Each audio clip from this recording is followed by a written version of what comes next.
রবীন্দ্রজয়ন্তী উপলক্ষে সাংস্কৃতিক অনুষ্ঠানে যোগব্যায়াম প্রদর্শন। কাকড়দা নারায়ণ চন্দ্র প্রাথমিক বিদ্যালয়। আজ 25শে বৈশাখ, বাংলা সাহিত্যের বিশ্বকবি রবীন্দ্রনাথ ঠাকুরের 165তম জন্মদিন।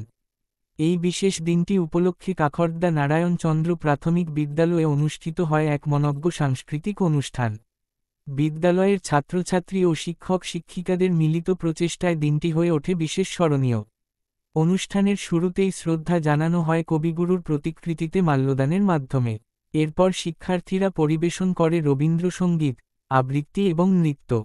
তবে সবচেয়ে ব্যতিক্রম ও দৃষ্টি আকর্ষণীয় অংশ ছিল শিক্ষার্থীদের উপস্থাপিত যোগব্যায়াম প্রদর্শনী।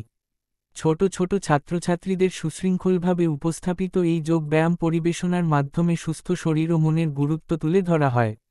শিশুরা সূর্যনমস্কার, তারাসন, ভুজঙ্গাসন, বৃক্ষাসনের মতো নানা যোগ আসন অত্যন্ত নিষ্ঠার সঙ্গে প্রদর্শন করে।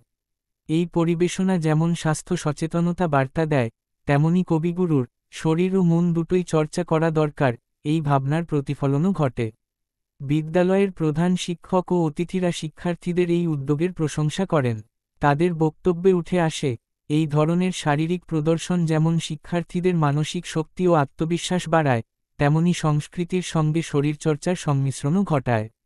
এইভাবে রবীন্দ্রজয়ন্তীর দিনটি হয়ে ওঠে কেবলমাত্র কবির স্মরণ নয়, বরং তার চিন্তাধারার বাস্তব রূপায়ণ, সাহিত্যের পাশাপাশি স্বাস্থ্য, শৃঙ্খলা ও সৃজনশীলতার মেলবন্ধন।